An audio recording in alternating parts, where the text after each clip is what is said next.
Oiê! Sejam muito bem-vindos a mais um episódio do nosso BíbliaCast! E hoje, minha gente, vamos voltar para o livro de Esdras. Nesse episódio nós vamos ler Esdras 7, 8, 9 e 10.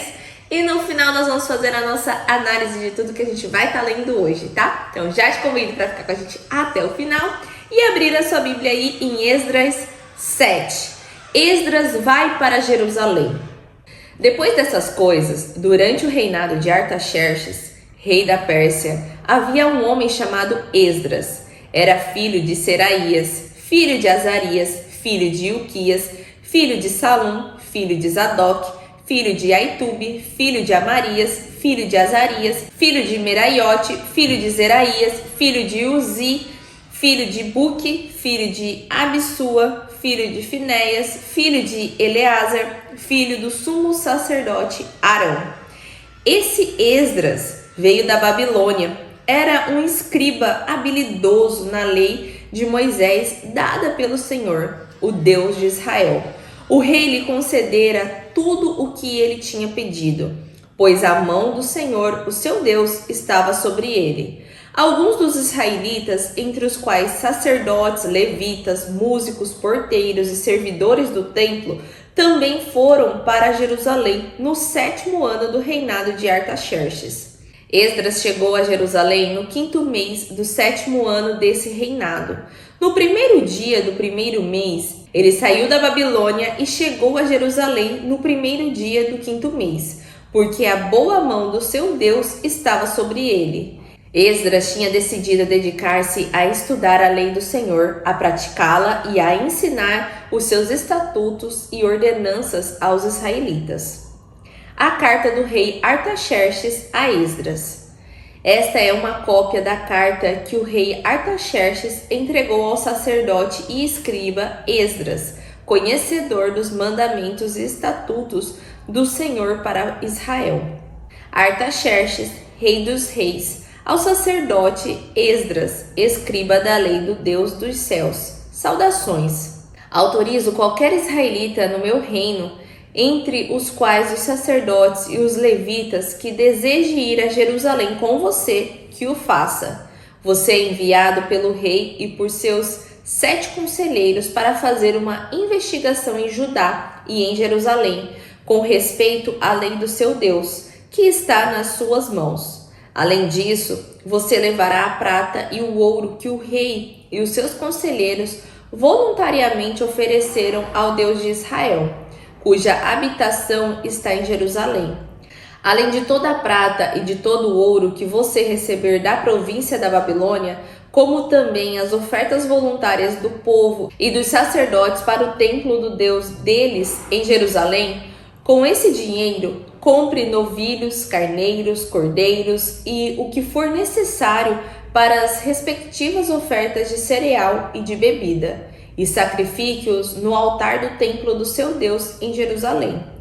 Você e seus irmãos poderão fazer o que acharem melhor com o restante da prata e do ouro, de acordo com a vontade do seu Deus. Entregue ao Deus de Jerusalém todos os utensílios que foram confiados a você para o culto no templo do seu Deus. As demais despesas necessárias com relação ao templo do seu Deus serão pagas pelo tesouro real. Agora eu, o rei Artaxerxes, ordeno a todos os tesoureiros do território situado a oeste do Eufrates que forneçam diligentemente tudo o que lhes solicitar o sacerdote Esdras, escriba da lei do Deus dos céus, até 100 talentos de prata, 100 coros de trigo, 100 batos de vinho, 10 batos de azeite de oliva e sal à vontade.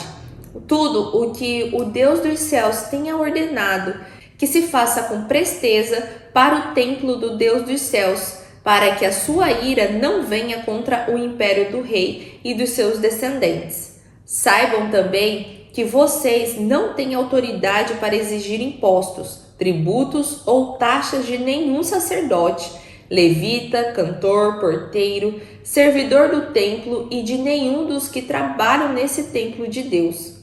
Quanto a você, Esdras, Com a sabedoria que o seu Deus deu a você, nomeie magistrados e juízes que ministrem a justiça a todo o povo do território situado a oeste do Eufrates, a todos os que conhecem a lei do seu Deus. Aos que não os conhecem, você deverá ensiná-las. Aquele que não obedecer à lei do Deus de vocês e à lei do rei deve ser punido com a morte, ou com o exílio, ou com o confisco de bens, ou com a prisão. Bendito seja o Senhor, o Deus dos nossos antepassados, que pôs no coração do rei o propósito de honrar dessa maneira o templo do Senhor em Jerusalém. Por sua bondade, ele me favoreceu diante do rei, diante dos seus conselheiros e de todos os seus poderosos oficiais. Como a mão do Senhor, o meu Deus, esteve sobre mim, recobrei o ânimo e reuni alguns líderes de Israel para me acompanharem. Esdras 8. A lista dos líderes das famílias que voltaram. Estes são os chefes das famílias e dos que com eles foram registrados, os quais saíram comigo da Babilônia durante o reinado do rei Artaxerxes. Dos descendentes de Finéias, Gerson. Dos descendentes de Tamar, Daniel. Dos descendentes de Davi, Atos. Dos descendentes de Secanias, dos descendentes de Parós, Zacarias, sendo registrados com ele 150 homens. Dos descendentes de Paate-Moabe, Elioenai, filho de Zeraías, e com ele 200 homens.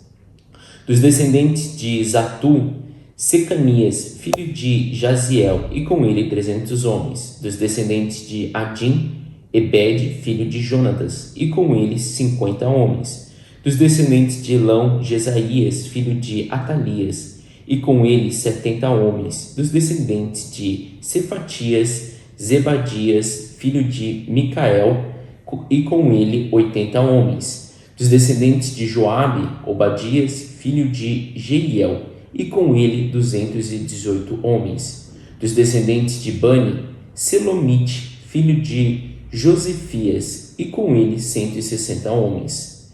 Dos descendentes de Bebai, Zacarias, filho de Bebai, e com ele 28 homens. Dos descendentes de Azigade, Joanã, filho de Racatá, e com ele 110 homens. Dos descendentes de Adonicão, os últimos que chegaram, Elifelete, Jeiel e Semaías, e com eles 60 homens. Dos descendentes de Bigvai, Utai e Zabud, e com eles 70 homens. O retorno a Jerusalém. Eu os reuni junto ao canal que corre para Avá, e acampamos ali por 3 dias. Quando passei em revista o povo e os sacerdotes, não encontrei nenhum levita. Por isso, convoquei Eliezer, Ariel, Semaías, Eunatã, Jaribe, Eunatã, Natã, Zacarias e Mesulão, que eram líderes, e Joiaribe e Natã, que eram homens sábios, e os enviei a Ido, o líder de Cassifia. Eu lhes falei o que deveriam dizer a Ido e a seus parentes, os servidores do templo em Cassifia, para que nos trouxessem servidores para o templo de nosso Deus. Como a bondosa mão de Deus estava sobre nós, eles nos trouxeram Serebias, homem capaz, dentre os descendentes de Mali, filho de Levi, neto de Israel, e os filhos e irmãos de Serebias, 18 homens. E também Asabias, acompanhado de Jesaías, dentre os descendentes de Merari, e seus irmãos e filhos, 20 homens. Trouxeram ainda 220 dos servidores do templo, um grupo que Davi e os seus oficiais tinham formado para ajudar os levitas. Todos eles tinham seus nomes registrados. Ali, junto ao canal de Avá, proclamei jejum para que nos humilhássemos diante do nosso Deus e lhe pedíssemos uma viagem segura para nós e nossos filhos, com todos os nossos bens. Tive vergonha de pedir soldados e cavaleiros ao rei para nos protegerem dos inimigos na estrada, pois lhe tínhamos dito: a mão bondosa de nosso Deus está sobre todos os que o buscam, mas o seu poder e a sua ira são contra todos os que o abandonam. Por isso jejuamos e suplicamos essa bênção ao nosso Deus, e ele nos atendeu. Depois separei 12 dos principais sacerdotes, a saber, Serebias, Asabias e 10 dos seus irmãos. E pesei diante deles a oferta de prata e de ouro e os utensílios que o rei, seus conselheiros, seus oficiais e todo o Israel ali presente tinham doado para a casa de nosso Deus. Pesei e entreguei-lhes 22.750 quilos de prata, 3,5 toneladas de utensílios de prata, 3,5 toneladas de ouro, 20 tigelas de ouro, pesando 8,5 quilos, e 2 utensílios finos de bronze polido, tão valiosos como se fossem de ouro. E eu lhes disse: tanto vocês como estes utensílios estão consagrados ao Senhor. A prata e o ouro são uma oferta voluntária ao Senhor, o Deus dos seus antepassados. Guardem-nos bem até que os pesem nas salas do templo do Senhor em Jerusalém, diante dos sacerdotes principais, dos levitas e dos chefes das famílias de Israel. Então os sacerdotes e os levitas receberam a prata, o ouro e os utensílios sagrados, depois de pesados, para levá-los a Jerusalém, ao templo do nosso Deus. No 12º dia do primeiro mês, nós partimos do canal de Avá e fomos para Jerusalém. A mão do nosso Deus esteve sobre nós e ele nos protegeu do ataque de inimigos e assaltantes pelo caminho. Assim chegamos a Jerusalém e ficamos descansando 3 dias. No 4º dia, no templo do nosso Deus, pesamos a prata, o ouro e os utensílios sagrados e os demos a Meremote, filho do sacerdote Urias. Estavam com ele Eleazar, filho de Finéias, e os levitas Josabade, filho de Jesuá, e Noadias, filho de Binui. Tudo foi contado e pesado, e o peso total foi registrado naquela mesma hora. Então os exilados que tinham voltado do cativeiro sacrificaram holocaustos ao Deus de Israel: 12 touros em favor de todo Israel, 96 carneiros, 77 cordeiros, e como oferta pelo pecado, 12 bodes, tudo oferecido como holocausto ao Senhor. Eles também entregaram as ordens do rei aos satrapas e aos governadores do território a oeste do Eufrates, e ajudaram o povo na obra do templo de Deus. Esdras 9. A oração de Esdras por causa do casamento misto. Depois que foram feitas essas coisas, os líderes vieram dizer-me: o povo de Israel, até mesmo os sacerdotes e os levitas, não se mantiveram separados dos povos vizinhos e das suas práticas detestáveis, como as dos cananeus, dos hititas, dos ferezeus, dos jebuseus, dos amonitas, dos moabitas, dos egípcios e dos amorreus. Eles e seus filhos se casaram com mulheres daqueles povos e com eles misturaram a descendência santa. Os primeiros a cometer essa infidelidade foram os líderes e os oficiais. Quando vi isso, rasguei a minha túnica e o meu manto, arranquei os cabelos da cabeça e da barba e me sentei desolado. Então, todos os que tremiam diante das palavras do Deus de Israel reuniram-se ao meu redor por causa da infidelidade dos exilados. Eu fiquei sentado ali, desolado, até a oferta da tarde. Então, na hora da oferta da tarde, saí do meu abatimento, com a túnica e o manto rasgado, caí de joelhos e com as mãos estendidas para o Senhor, o meu Deus, e orei. Meu Deus, estou muito envergonhado e humilhado para levantar o rosto diante de ti, meu Deus, porque os nossos pecados cobrem a nossa cabeça e a nossa culpa sobe até os céus. Desde os dias dos nossos antepassados até agora, a nossa culpa tem sido grande por causa das nossas iniquidades. Nós, os nossos reis e os nossos sacerdotes, temos sido entregues à espada, ao cativeiro, ao despojo e à humilhação nas mãos de reis estrangeiros, como acontece hoje. Agora, porém, com um breve momento, o Senhor, o nosso Deus, foi misericordioso, deixando-nos um remanescente e dando-nos um lugar seguro no seu lugar santo. Dessa maneira, o nosso Deus ilumina os nossos olhos e nos dá um pequeno alívio na nossa escravidão. Somos escravos, mas o nosso Deus não nos abandonou na nossa escravidão. Ele demonstrou amor leal para conosco diante dos reis da Pérsia.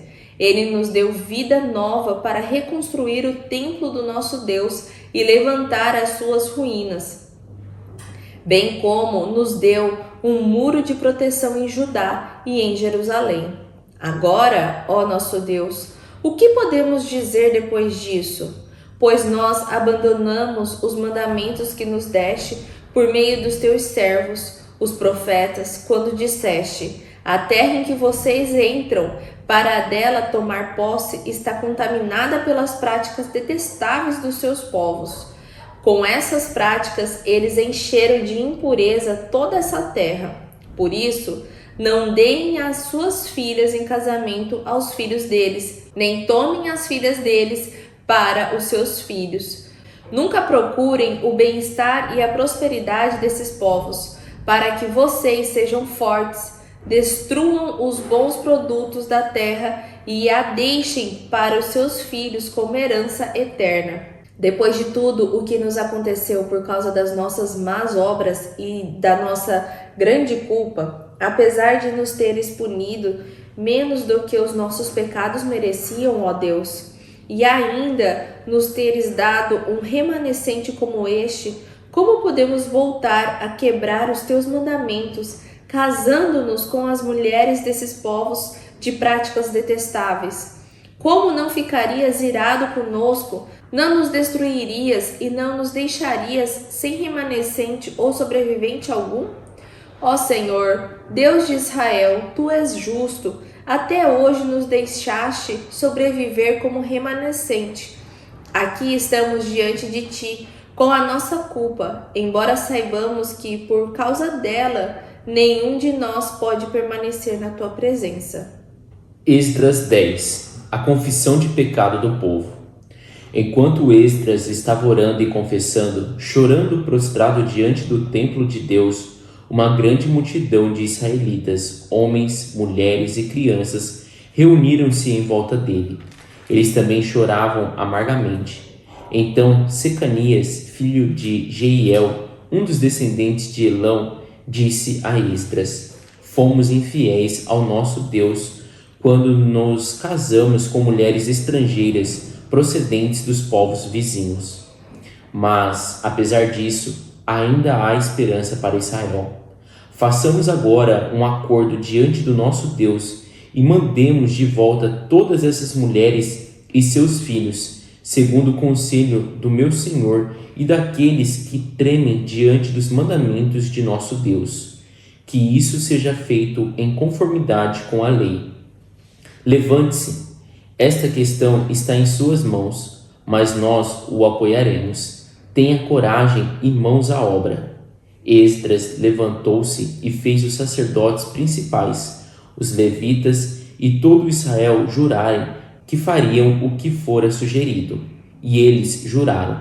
Então Esdras retirou-se de diante do templo de Deus e foi para o quarto de Joanã, filho de Eliasibe. Enquanto esteve ali, não comeu nem bebeu nada, lamentando a infidelidade dos exilados. Fez-se então uma proclamação em todo Judá e em Jerusalém, convocando todos os exilados a se reunirem em Jerusalém. Os líderes e as demais autoridades tinham decidido que aquele que não viesse no prazo de 3 dias perderia todos os seus bens e seria excluído da comunidade dos exilados. No prazo de 3 dias, todos os homens de Judá e de Benjamim tinham se reunido em Jerusalém, e no 20º dia do 9º mês todo o povo estava sentado na praça que ficava diante do templo de Deus. Todos estavam profundamente abatidos por causa da reunião e também porque chovia muito. Então o sacerdote Esdras levantou-se e lhes disse: vocês têm sido infiéis. Vocês se casaram com mulheres estrangeiras, aumentando a culpa de Israel. Agora, confessem seu pecado ao Senhor, o Deus dos seus antepassados, e façam a vontade dele. Separem-se dos povos vizinhos e das mulheres estrangeiras. A comunidade toda respondeu em alta voz: Você está certo, devemos fazer o que você diz. Mas há muita gente aqui, e esta é a estação das chuvas, por isso não podemos ficar do lado de fora. Além disso, essa questão não pode ser resolvida em um dia ou dois, pois foram muitos os que assim pecaram. Que os nossos líderes decidam por toda a Assembleia. Depois que cada homem de nossas cidades que se casou com mulher estrangeira venha numa data marcada, acompanhado dos líderes e juízes de cada cidade, para que se afaste de nós o furor da ira de nosso Deus por causa desse pecado. Somente Jonatas, filho de Azael, e Jazeias, filho de Tikva, apoiados por Mesulão e o levita Sabetai, discordaram. E assim os exilados fizeram conforme proposto. O sacerdote Esdras escolheu chefes de família, uma de cada grupo de famílias, todos eles chamados por nome. E o primeiro dia do 10º mês, eles se assentaram para investigar cada caso. No primeiro dia do primeiro mês, terminaram de investigar todos os casos de casamento com mulheres estrangeiras. Os culpados de casamento misto. Entre os descendentes dos sacerdotes, estes foram os que casaram com mulheres estrangeiras. Dentre os descendentes de Jesuá, filho de Josadaque, e seus irmãos, Maaseias, Eliezer, Jaribe e Gedalias, eles apertaram as mãos em sinal de garantia de que iam despedir suas mulheres, e cada um apresentou um carneiro do rebanho como oferta por sua culpa. Dentre os descendentes de Imer, Anani e Zebadias. Dentre os descendentes de Arim, Maaseias, Elias, Semaías, Jeiel e Uzias. Dentre os descendentes de Passur, Elionai, Maaseias, Ismael, Natanael, Josabade e Eleasa. Dentre os levitas, Josabade, Simei, Quelaias, também chamado Quelita, Petaías, Judá e Eliezer. Dentre os cantores, Eliacibe. Dentre os porteiros, Salum, Telem e Uri. E dentre os outros israelitas, dentre os descendentes de Parós, Ramias, Gesias, Malquias, Miamim, Eleazar, Malquias e Benaia. Dentre os descendentes de Elão, Matanias, Zacarias, Jeiel, Abide, Jeremote e Elias. Dentre os descendentes de Isato, Elioenai, Eliasibe, Matanias, Jeremote, Zabade e Aziza. Dentre os descendentes de Bebai, Joanã, Hananias, Zabai e Atlai. Dentre os descendentes de Bani, Masulão, Maluque, Adaías, Jazube, Seal e Jeremote. Dentre os descendentes de Baate Moabe, Adna, Quelau, Benaia, Maseias, Matanias, Bezalel, Binui e Manassés. Dentre os descendentes de Arim, Eliezer, Isias, Malquias, Semaías, Simeão, Benjamim, Maluque e Semarias. Dentre os descendentes de Azum, Matenai, Matatá, Zebade, Elifelete, Jeremai, Manassés e Simei. Dentre os descendentes de Bani, Maadai, Arão, Uel, Benaia, Bedias, Quelui, Vanias, Meremote, Eliasibe, Matanias, Matenai e Jazai. Dentre os descendentes de Binui, Simei, Selemias, Natã, Adaías, Maquinadai, Zazai, Sarai, Azrel, Selemias, Semarias, Salum, Amarias e José. Dentre os descendentes de Nebo, Jeiel, Matitias, Zabade, Zebina, Zadai, Zoel e Banaia. Todos esses tinham se casado com mulheres estrangeiras, e alguns deles tiveram filhos dessas mulheres. E assim nós finalizamos a nossa leitura de hoje. E com isso também finalizamos mais um livro, né? Finalizamos o livro de Esdras. E no próximo episódio começamos o livro de Neemias. Mas falando aí sobre Esdras, né? Aqui a gente já no primeiro capítulo da leitura de hoje, né? Que foi o capítulo 7, a gente pôde entender um pouco melhor quem era Esdras, né? Aqui já no início fala toda a descendência ali, né? A gente vê pessoa por pessoa até chegar à origem em si, que foi Arão, né? Ele é descendente de Arão, logo Esdras é um levita. E aqui também, por essa leitura, a gente já pode entender também que Esdras não era um profeta. Esdras era um sacerdote e escriba da lei do Senhor aqui, né? Então, ele mostra, né, que aqui Esdras chegou a Jerusalém no 5º mês do 7º ano desse reinado, que estava aqui no reinado de Artaxerxes. E aqui, né, no início, ali no versículo 6 até fala, né, que o rei lhe concedera tudo o que ele tinha pedido, pois a mão do Senhor, o seu Deus, estava sobre ele.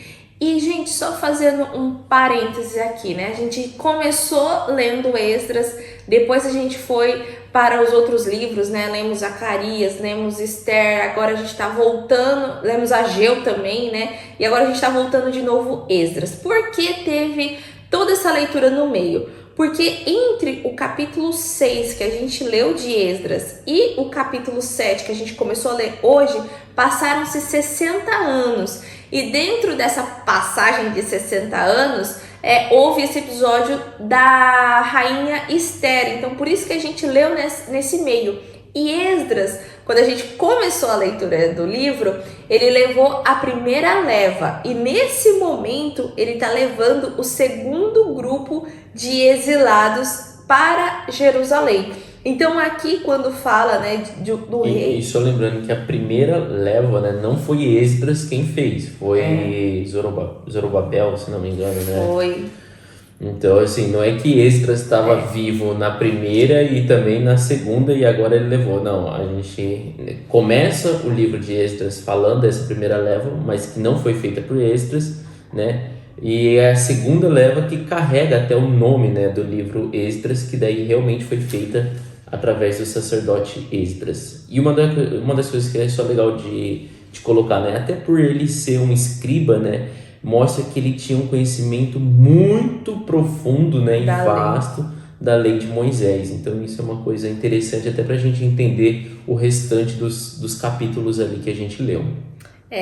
E aqui, quando a gente vai para essa carta do rei Artaxerxes a Esdras, né, falando que ele autoriza ali, dá para entender, né, e até aqui na explicação fala que essa autorização era intencional de Esdras, porque ele queria essa liberação para poder levar mais israelitas à Terra Prometida, né, até a Jerusalém, de volta para a terra deles. Então, com esse...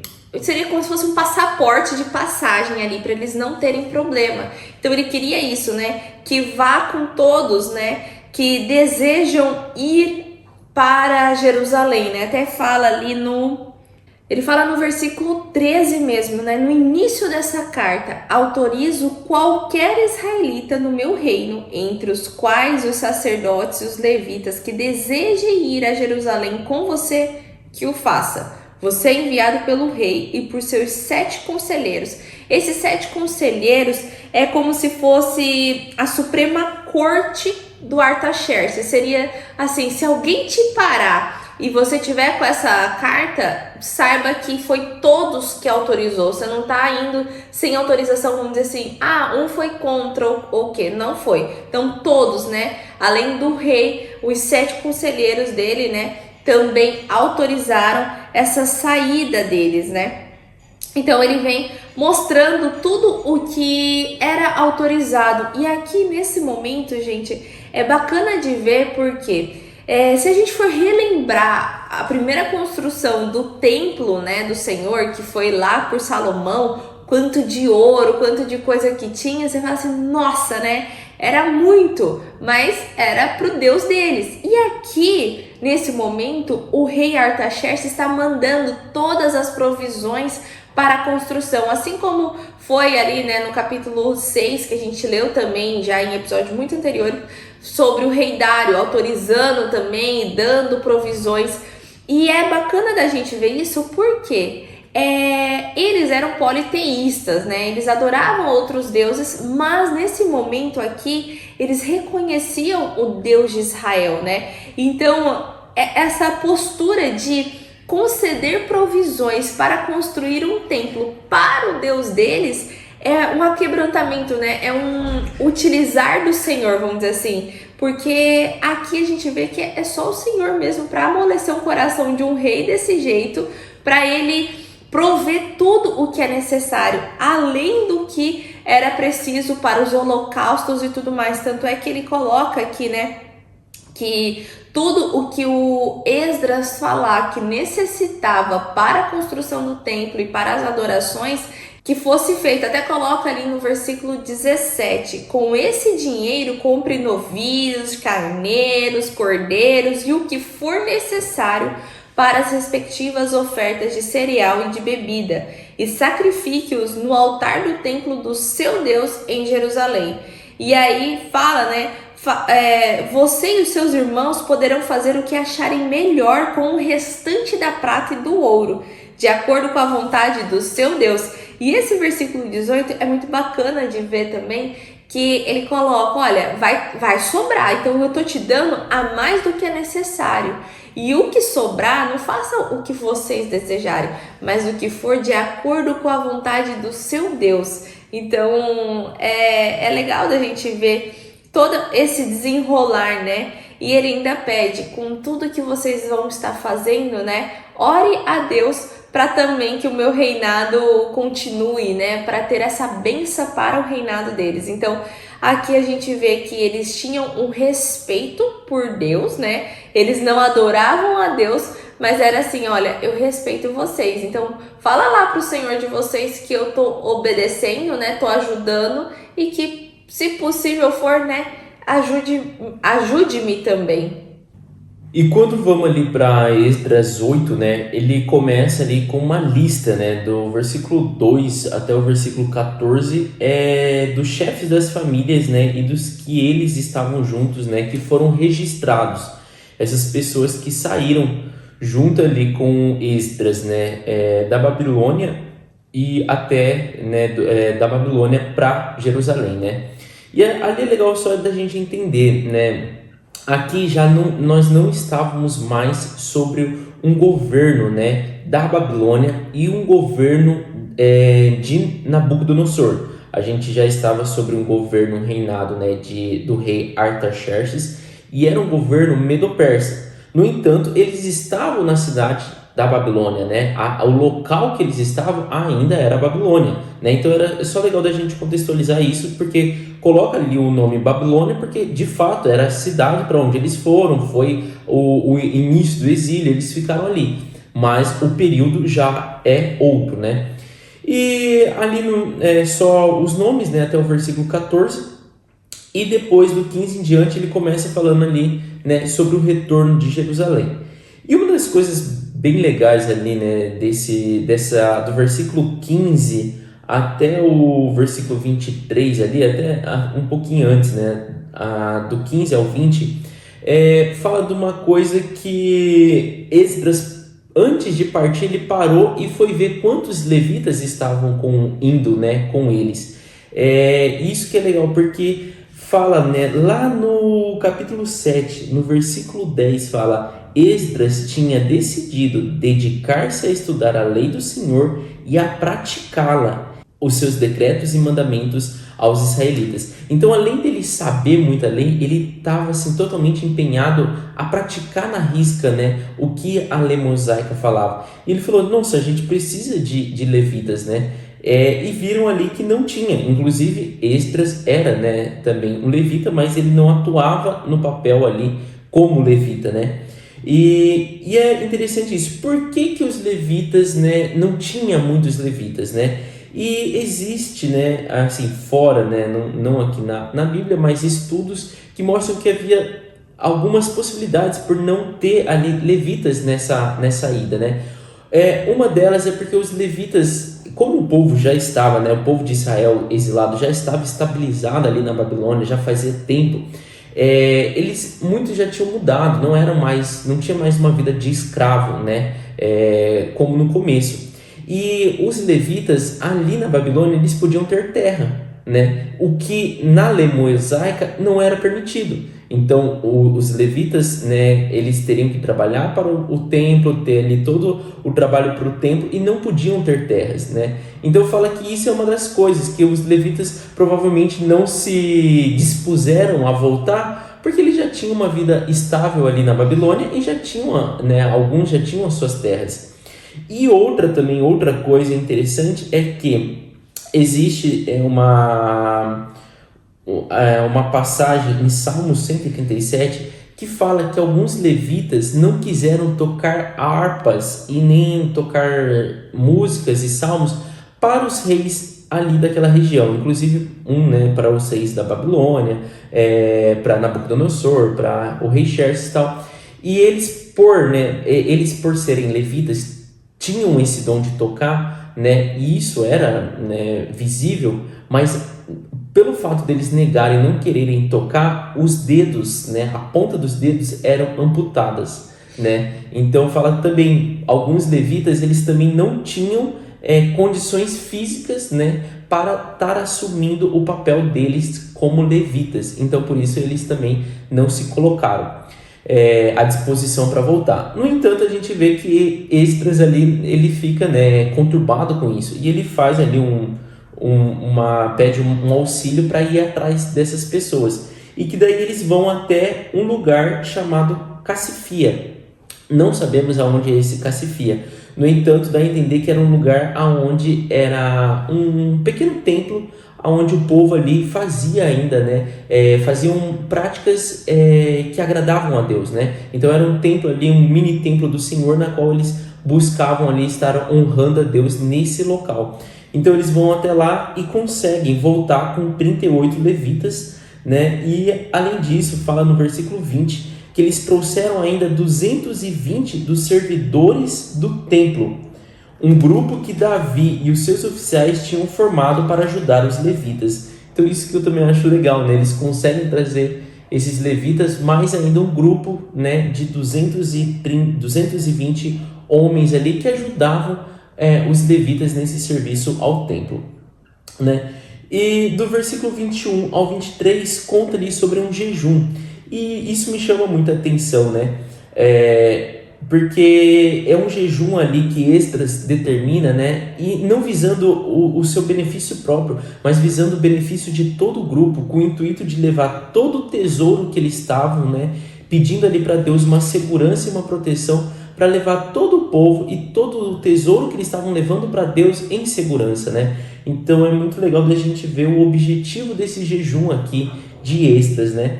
E me chama a atenção também o próprio reconhecimento e um pouco de quebrantamento que Esdras tem no versículo 22, que ele fala: tive vergonha de pedir soldados e cavaleiros ao rei para nos protegerem dos inimigos na estrada, pois lhe tínhamos dito, a mão bondosa do nosso Deus, tal.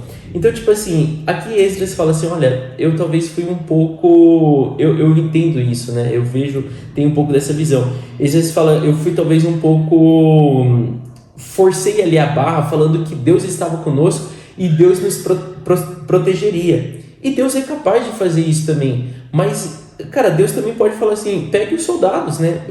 Tem os soldados ali que pode estar protegendo. A gente vai ver isso Neemias fazendo. Então, tipo, no próximo livro aqui, Neemias volta com os soldados do rei, né? Ele pede ali que os soldados acompanhem e tal, protegendo.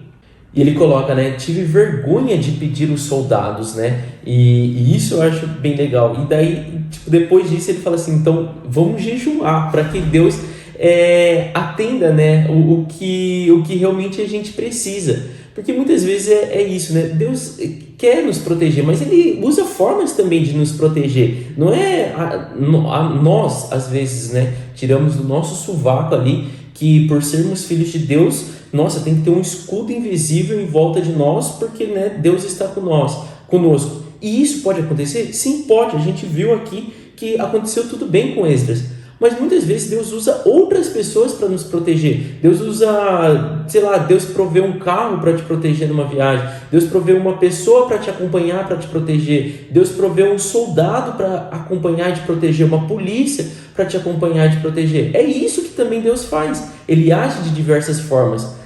Ele não age da forma como nós exigimos que ele deve agir, né? Então é só isso que é legal de contextualizar. Não é que Deus não agiu, Deus não protegeu, mas é que Deus, né, eu vejo que Esdras reconheceu que ele talvez foi falho nessa decisão dele e ele jejua pedindo: Deus, por favor, né, proteja a gente, né?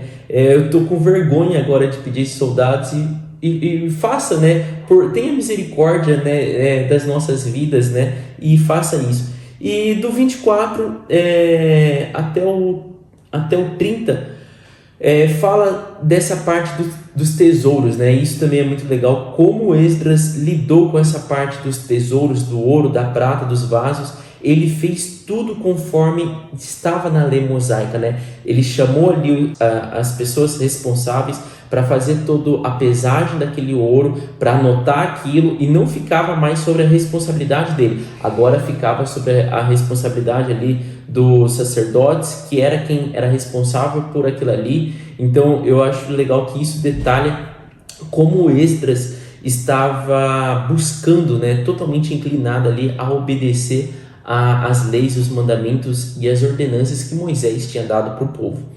E do 31 até o 35 fala aí bem curtinho sobre essa volta, né? Como eles estavam, quando eles partiram, eles chegaram, e até coloca ali no versículo 31, né? No meio do versículo 31 coloca: a mão do nosso Deus esteve sobre nós e ele nos protegeu do ataque de inimigos e assaltantes pelo caminho. Assim, no versículo 32, assim chegamos a Jerusalém e ficamos descansando 3 dias. Então é bem curtinho ali, fala que deu tudo certo, né? Que eles chegaram ali. E daí no 35 ali ainda fala sobre os holocaustos, né? Que eles chegaram ali e como favor também para agradecer a Deus por tudo ter acontecido bem, por Deus ter protegido, né? Tudo, né, ter dado certo. Eles também fazem holocaustos ali de agradecimento e também oferta pelo pecado deles. E depois a gente vai para Esdras 9, né? Que depois de ter acontecido tudo isso, ainda um povo de Israel chega e fala para Esdras: olha, é triste do que você já está falando, do que você está orando, do que você já jejuou e tudo mais que aconteceu. Só que a gente ainda precisa te falar mais uma coisinha aí que a gente fez de errado. E aí, quando Esdras ouve, né, que fala, né, já no versículo 1, né, até mesmo, né, o povo de Israel e até mesmo os sacerdotes e os levitas, tipo, até quem precisava zelar a lei do Senhor, não se mantiveram separados dos povos vizinhos e das práticas detestáveis, como a dos cananeus, dos hititas, dos ferezeus, dos jebuseus, dos amonitas, dos moabitas, dos egípcios e dos amorreus. Resumindo, de todos os povos pagãos, né? Eles e os seus filhos se casaram com mulheres daqueles povos e com eles misturaram a descendência santa. E, gente, isso aqui já era algo que o Senhor já tinha ordenado, né, como lei. Principalmente ali, eles estavam contando para Esdras, porque ele era o escriba, né, ele era o maior conhecedor ali da lei, vamos dizer assim, entre todo aquele povo. E o povo de Israel em si, desde a época lá de Juízes, eles já vinham se misturando. E quando eles foram ali para o exílio, né, e estão voltando para a Terra Prometida, seria assim: olha, agora vocês são sim o meu povo santo, olha o que a gente está, que o Senhor está fazendo, né? Mas mesmo assim eles acabaram se misturando. Então ele foi ali, esse povo, né, foi para falar para Esdras: olha, até os líderes, até os sacerdotes, os levitas se misturaram. E nisso, né, quando Esdras ouviu isso, ele na hora, ele rasgou a túnica e o manto santo, arrancou o cabelo da cabeça e da barba e ficou desolado até o momento do próximo holocausto. E esse ato, gente, é um ato de humilhação, é um ato de tipo assim, como se fosse um luto. Meu Deus do céu, acabou. E quando tem esse relato de que não podem casar e essa atitude de Esdras não é por uma questão racial, tá? Não é um preconceito racial ali que eles tinham, que não podiam se misturar com a descendência santa, que israelita só podia ser israelita, não era por essa questão, mas sim uma questão mais estritamente espiritual. Por quê? Esses outros povos, né, eles adoravam outros ídolos, né, eles adoravam deuses. E a nação santa era para eles adorarem somente ao Senhor. E fazia parte isso dos 10 mandamentos. Os primeiros ali, né? Adore somente a mim. Eu sou o único Deus de vocês. E se eles casassem, né? Se misturassem os povos, eles iam se perder. Eles já se perdiam, vamos dizer assim, só de estar perto. É que nem ali quando aconteceu lá dos Moabitas, eles estavam perto já da terra prometida e ali eles já começaram a adorar outros santos, a ir para a imoralidade sexual e tudo, nem estavam casados, mas eles se perdiam. Agora imagina casado, quando você casa com uma outra pessoa, né, é onde até mesmo no Novo Testamento fala, né, sobre o julgo desigual. Por quê? Um vai puxar para um lado, o outro vai puxar para o outro. E às vezes é assim, mas você me ama? Então vamos lá no tal lugar lá comigo. Se você for, eu vou no seu. E aí fica nessa. E aos pouquinhos, né, aquele negócio do canto da sereia, vamos dizer assim, você vai também se prostrando a outros ídolos. Então não é só tipo, nossa, não, eu continuo fiel a Deus, mas eu vou ali também para aquele outro. E a gente viu essa passagem, né, até mesmo com Daniel. Se preciso for, me mate, mas eu não vou me prostrar a outro Deus só pela minha vida, porque o meu único Deus é o Senhor. Então ali ele estava cumprindo os mandamentos. E aqui, quando acontece isso com os israelitas, deles se casarem, eles já estavam, vamos dizer assim, querendo ou não, tendenciosos a adorar os ídolos deles, né? Aqui, quando a pessoa vem e comenta para Esdras, não diz a respeito a disso, tá? Só sobre o casamento deles estarem quebrando essa lei de não misturarem o povo. E é bacana quando a gente vê essa atitude de Esdras e a oração que ele faz, porque ele coloca como um geral, nós pecamos. Por quê? Isso já é uma oração, já vamos dizer assim, do Pai Nosso, né? O Pai é nosso e o pecado é nosso, né? E aqui nesse momento eles não tinham, né, direito a essa nomenclatura de ser o Pai, né? Isso só vem com Cristo. Mas aqui esse posicionamento de Esdras já mostra essa submissão, né? De mostrar assim, olha, eu sou o encarregado da lei, vamos dizer assim, eu sou o conhecedor do que o Senhor gosta, e mesmo assim o povo se perdeu, então esse pecado é meu também, porque eu devo ter falhado em alguma coisa do ensinamento. Então essa atitude dele de falar, nós pecamos novamente, nós estamos assim e tudo mais, Senhor, venha sobre nós a sua ira, né? Porque sabemos que até ele coloca já quase no final, bem dizer, né? O Senhor é justo, até hoje nos deixasse sobreviver como remanescente, né? O Senhor nos perdoa, mas olha só esse pecado que a gente cometeu. Eu não tenho nem coragem de levantar o rosto e orar para o Senhor. E Esdras não tinha cometido pecado nenhum, gente. Esdras não tinha se casado com nenhuma outra mulher que fosse do outro povo, mas ele já se colocou ali como ele sendo o pecador também. Então, é bacana da gente analisar essa atitude, porque isso é muito necessário nos dias de hoje, porque é comum às vezes a gente orar pela pessoa e falar, olha, essa pessoa traiu, Deus que perdoe ele. Não, que nos perdoe, porque se o meu irmão traiu, eu também, como irmã de Cristo, vamos dizer assim, né, devo ter falhado em alguma coisa, de não estar presente, de não estar auxiliando, sabe?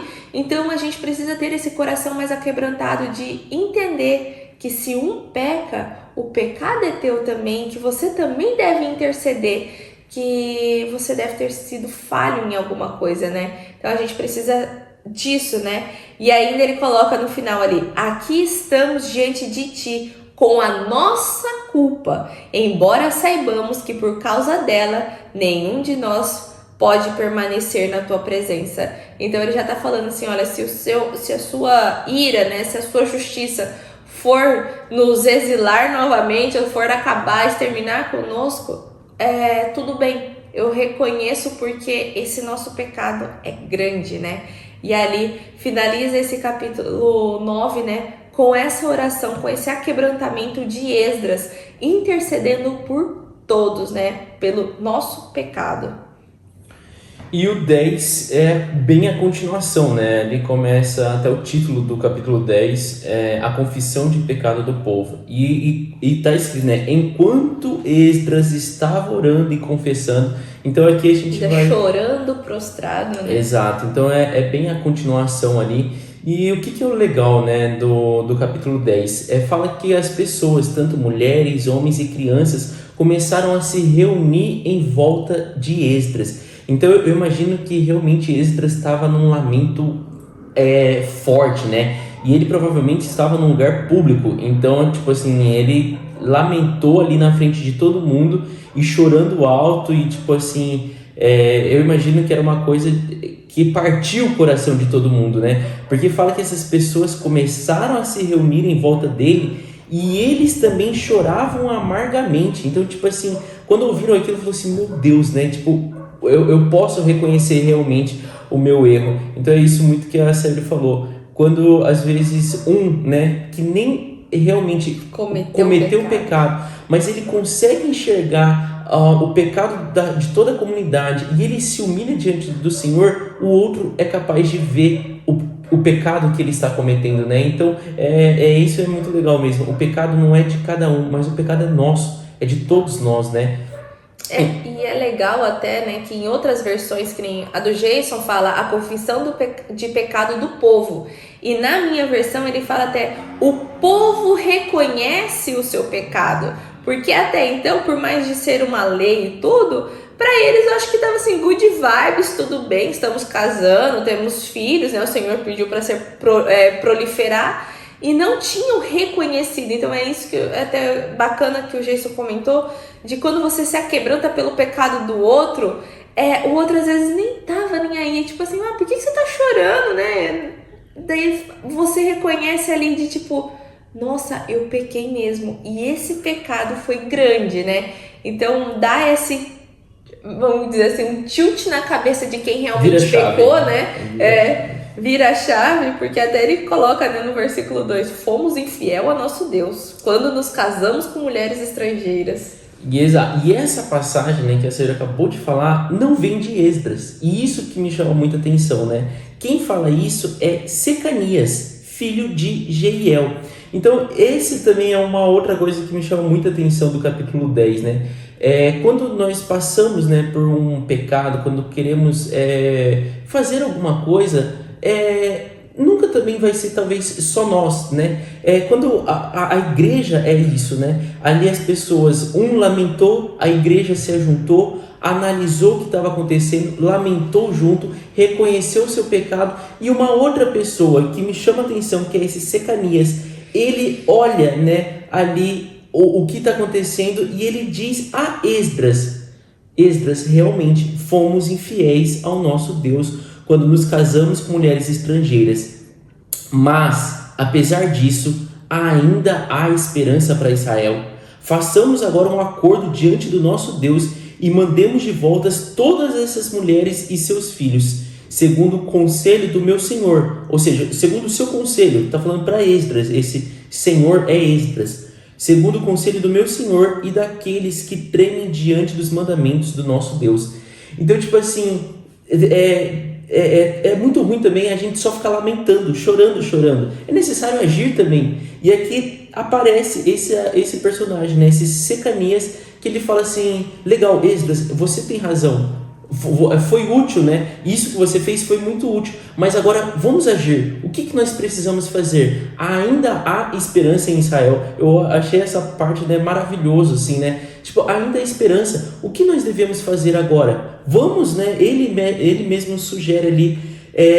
Façamos agora um acordo, né? E mandemos de volta todas essas mulheres. E as mulheres e os filhos, né? E os seus filhos, né? E vamos fazer isso. Se isso realmente, né, é o que vai fazer o nosso arrependimento, né? Porque é aquele negócio, né? Nossa, eu errei. Nossa, meu Deus, eu errei. Perdoa-me. Chora, né? Lamenta.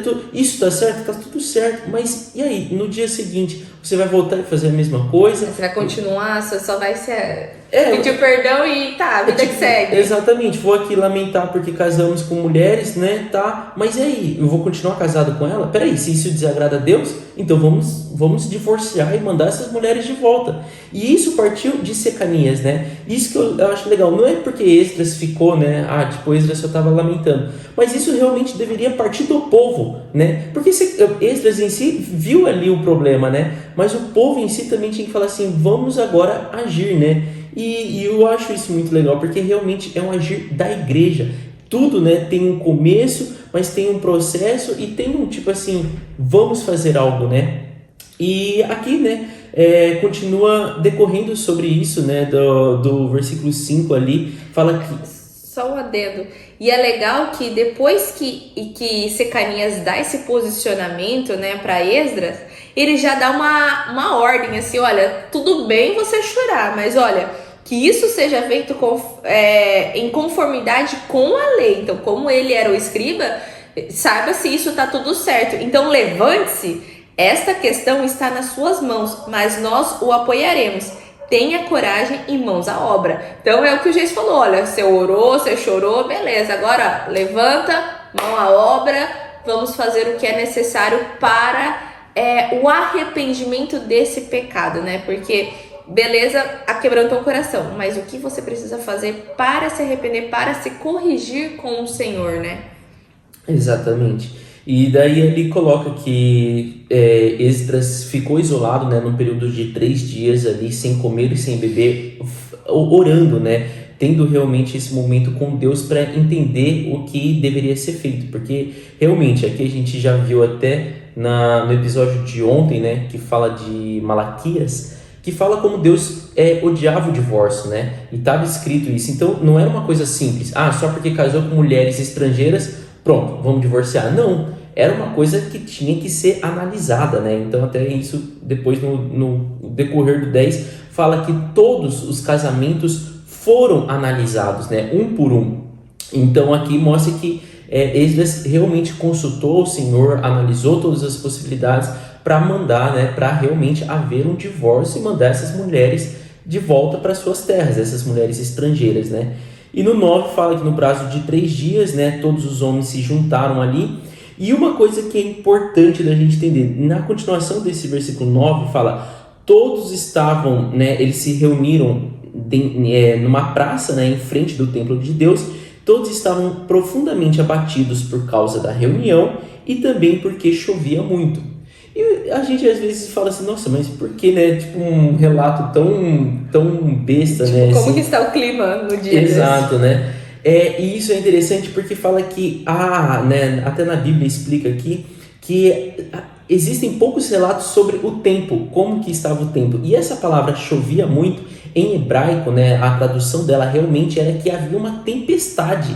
E fala que o povo estava com medo por 2 coisas, porque eles sentiam que era uma ira do Senhor, tipo assim, caraca, né? Quando você vê aquela tempestade de trovão, você fala, meu Deus do céu, né? Deus vai acabar com o mundo. Isso passa na cabeça de todo mundo, né? E aqui passou na cabeça deles, tipo assim, Jesus amado, é Deus realmente falando com a gente, né? Isso é um sinal da ira do Senhor, né? E também, lógico, né? Com a chuva, eles estavam numa praça, eles se molharam, estava tremendo, estava com frio, né? Mas o intuito maior é de realmente eles sentirem, né, que aquilo era algo de Deus, né? Aquilo era realmente algo ali divino que estava acontecendo, né? E fala ali, né, que eles então decidiram, né, separarem dos povos vizinhos até no versículo 11, né? Agora confessem seu pecado ao Senhor, Deus dos seus antepassados, e façam a vontade dele. Separem-se dos povos vizinhos e das suas mulheres estrangeiras. Então Esdras fala isso para o povo, né? E o povo ali, no 12, fala que respondeu em uma alta voz, né? Você está certo, devemos fazer o que você disse. Mas há muita gente aqui e tal, e daí eles fazem toda ali uma estratégia, né? Decidem um dia para haver totalmente esse divórcio, fazer com juízes da cidade, e eles deixam aqui tudo organizado. Mas eu acho legal essa parte do 11 e 12, que Esdras pede para o povo confessar com a sua própria boca, reconhecer novamente o seu pecado e mostrar, olha, nós estamos realmente decididos, né, a fazer esse divórcio, separar dos povos vizinhos e das mulheres estrangeiras. E o povo responde, você está certo, vamos fazer assim. E a continuação, né, do capítulo 10 é só mostrando, né, que realmente foi executado isso, até que coloca no primeiro dia do 10º mês, eles se assentaram para investigar cada caso. Isso também é uma coisa que eu acho legal, né, que a gente comentou, né, era uma coisa séria, né, era uma coisa que tinha que ser analisado. Não foi tipo assim, vamos divorciar, pronto, né. Faz uma filhinha aqui e vem divorciando. Exatamente. Então, isso é uma das coisas que eu acho legal também, que ele coloca que eles assentaram para investigar caso por caso, né? E daí, no primeiro dia do primeiro mês, terminaram de investigar todos os casos de casamento. Então, você vê aí que não foi uma coisa rápida, né? Eles estavam no 10º mês, e daí fala que foi no primeiro dia do primeiro mês, ou seja, terminou um ano e começou o outro, né? Eu não sei falar certamente quantos meses são, mas eles estavam no 10º mês e depois era no primeiro ano. Foi um tempo, foi um tempo analisando, investigaram todos os casos de casamento com mulheres estrangeiras. E daí do 18 em diante começa falando sobre os casamentos que foram, né, aconteceram um divórcio ali, nome por nome. E termina no versículo 44 colocando, todos esses tinham se casado com mulheres estrangeiras, e alguns deles tiveram filhos dessas mulheres. E é legal da gente entender que todos, né, foram mandados de volta para a sua terra estrangeira, né, tanto as mulheres como os filhos. E até coloca aqui uma explicaçãozinha, né, falando que eles as despediram com os seus filhos. Então, realmente, houve essa separação e tchau mulher, tchau pro seu filho.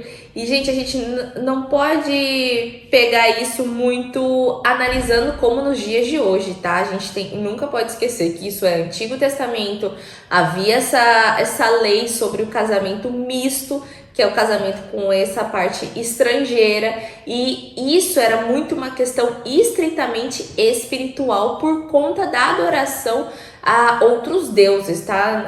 Então não dá pra gente levar isso e falar assim, nossa, Deus sei lá, criar as coisas na cabeça, né? Eu sou brasileiro, casei com uma, sei lá... Com a mestiça aqui, Pronto, já não é permitido, então não é nada disso. Não é disso, é só estritamente espiritual, porque naquela época, né, a gente já viu, a gente já tá quase terminando o Antigo Testamento, então a gente já viu quanto o povo do Senhor, o povo santo se perdia por qualquer coisa, né, até mesmo lá, a gente volta lá no início, né, do exílio, do êxodo, da saída do povo, que Moisés foi subir no Monte Sinai lá por 40 dias, em menos de 40 dias o povo já quis criar um bezerro de ouro, já adorar, porque foi o bezerro aqui que tirou vocês do Egito. Então parece que eles tinham essa necessidade de adorar a algo.